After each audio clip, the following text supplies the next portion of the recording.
Looking for a decent clone console, Super NES style? Well, we're going to check this thing out coming up.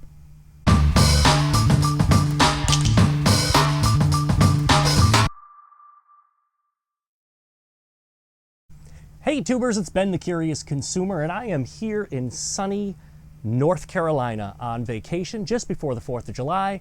Today we're going to be taking a look at this clone console. Now, if you know anything about me, I'm always curious. I like to take a look at new things all the time. And in this case, I'm going to be taking a look at this Snes Classic Edition clone console. The folks over at GearBest sent this over to me to do a review, so we're going to take a look at this thing and see if it's worth our time. Just taking a look at the box on the outside, you can see it's got that cool branding here of that classic controller, but it is an inverted color scheme. But taking a look at this thing at quick glance, it looks pretty cool. You've got your Super Mini SN02 home entertainment system. It says it has 821 classic games. I don't remember if SNES had 800 games before, but we're going to take a look and see how it performs. It does come with 2 controllers, as you can see here on the box. It is HDMI compatible, 1080p output, it does say on it. So right down here at the bottom, 821 games. It's got your power adapter as well as HDMI out, which would be awesome, especially with the newer televisions that are coming out. Now, if you remember, before I did a review or a comparison between the NES Classic and a NES Classic Clone console, it was a great idea. It looked pretty neat. Unfortunately, that clone console didn't perform to the standards that we'd expect from a console of the Nintendo caliber. So we're going to take a look at this one here. Let's open up the box and see what we got inside. So as we open it up, you see, oh yeah, here we go. We got that plastic blister pack here. Everything's inside, and oh, I can already feel the wires underneath the bottom. So here we are. Let's get a closer look here. So here we are. We've got the box. We've already see the clone controller. Here is the console. There's the cables here. This looks like the power adapter and an HDMI cord. And we'll check that in a little bit. Let's get these controllers out. And of course, lastly, we need to get this console out. There we go. You gotta push from the bottom. You gotta push from the bottom here to get this thing out. Well, I'll tell you already, the weight seems a little bit too light. There's a piece of tape here. Oh, hey, look at that. Well, it definitely looks cool. Look at that. It's got its power button here, up and down. You've got a reset button, does not work there. Does not look like it has anything else. Oh, there we go. We've got your HDMI and your power adapter, and it looks like micro USB. So very similar to what that SNES Classic looks like. Definitely a cool design. The color scheme looks pretty identical. It does have this fake cartridge in there, but it's not. It's just a fake print port here. No branding on it, nothing that says who makes it or Nintendo branding on it at all. Typical power adapter, looks like an AC. Yep, there we go. Regular AC, micro USB port on the bottom. It is a 5-volt adapter, so there you go. Got your HDMI port. Here are, oh, and let's get down to the nitty-gritty of the controllers. Let's see how these feel. Usually the clone controllers don't feel all that good. So we're gonna take a look here and, oh, that's weird. Okay. Well, the directional pad doesn't feel too spongy. The buttons actually feel like they press okay.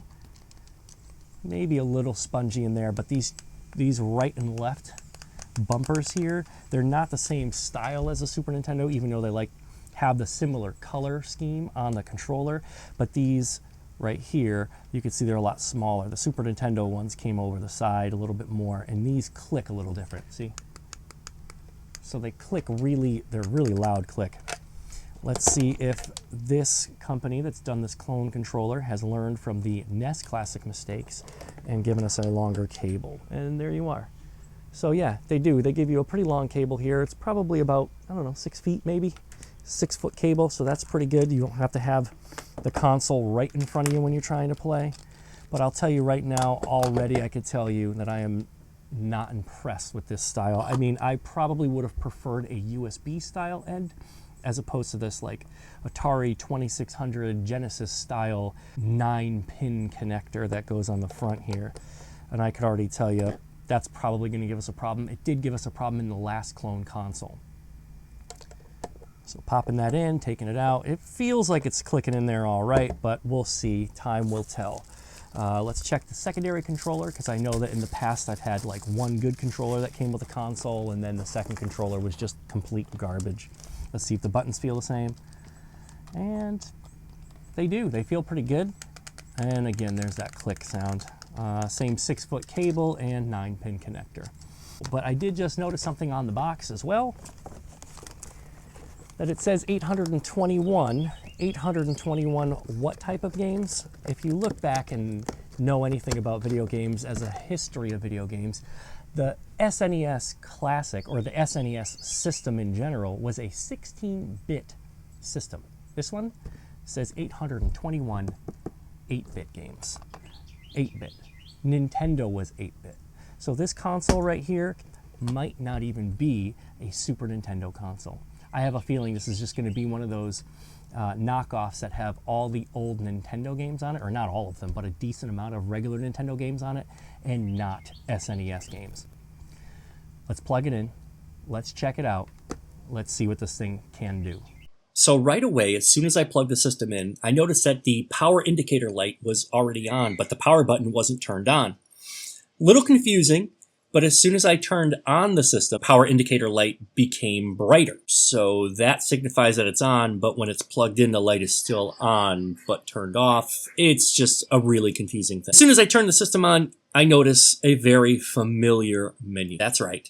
It's not Super Nintendo menu system.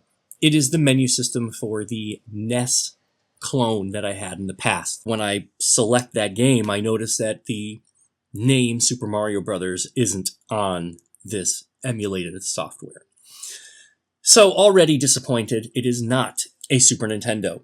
It is a Nintendo clone system. So I searched. I searched just because I had that curiosity to think that maybe this system was or had some Super Nintendo games in it. I mean, you could build a Raspberry Pi, which you could put all different types of games on. I figured maybe the system would be the same thing. So I searched through the menu and thought I found something. Mortal Kombat. Mortal Kombat was a Super Nintendo game. And as soon as I clicked on it, it was not a Super Nintendo game. Just take a look at these wonderful graphics. Now, granted, I'm kind of impressed that there is a Nintendo 8-bit version of Mortal Kombat, but definitely not the Super Nintendo version. So I was a little bit disappointed. However, I did find some of the classic games that I really enjoyed growing up, like Shatterhands, and obviously there were some Mario Brothers games in there, and of course Contra. But it definitely wasn't a Super Nintendo. All right, so that does it. We tested out the new Snes Classic Clone, and I gotta say, it leaves a lot to be desired. I mean, regardless of what you think, I mean, they do an okay job recreating the Nintendo feel. However, it is not what is advertised on the box.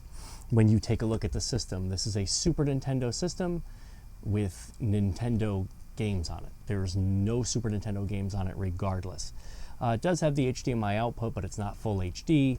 I mean, you're talking probably at best 720p. 821 games, not likely. A lot of these games were repeated. I mean, I can't recommend this to be a strong buy decision, but what I can do is say that this console, if you didn't get your hands on a NES Classic, this could be a decent alternative. It's not going to be exactly what you are looking for, though. Like I said, leaves a lot to be desired. A couple things that I did notice, like on this controller here, the buttons are backwards. The A and B button, so in order for you to run, you have to press the A. In order for you to jump, you have to press the B, whereas on the old Nintendo controllers, you press the B and hit the A to jump. The controller wasn't super duper bad, but it wasn't as responsive as a regular Nintendo controller. What would I give this thing as a score? Maybe a 5 out of 10. if it's cheap enough for you and you can't get your hands on a Snes Classic, this console here, I guess, would be an okay alternative. I mean, I'm definitely going to keep it. It's going to be in my collection, but it's not a Super Nintendo by any means. It's a Nintendo with a bunch of different games on it, and that's about it. I mean, it's not even the full library. It's just a bunch of random games that are pieced together. I mean, at one point I played Contra, and it was the levels of Contra. So it was like level 1 was one game, level 2 was another game, and it wasn't even the full game. So that's it. Like, I was excited when I first got this thing. I was hoping that it was a alternative Super Nintendo, and it is definitely not that. I will leave a link in the description below just in case you are interested in picking this thing up. Like I said, the folks over at GearBest were kind enough to send this over to me, and I definitely appreciate it, but it definitely doesn't stand up to what I would have thought that this console was going to be. So, I mean, if you're interested in picking it up, like I said, I'll leave a link in the description below. Well, guys, that's going to do it for me. I hope that you found this video helpful, and I hope you enjoyed some of what I posted here for you. I definitely appreciate you guys stopping by and checking out the channel. If you haven't done so already, consider subscribing, and don't forget to hit that bell down there. It notifies you guys every time I post a new video. Guys, as always, stay curious, and I will catch you guys in the next video. Thanks for watching.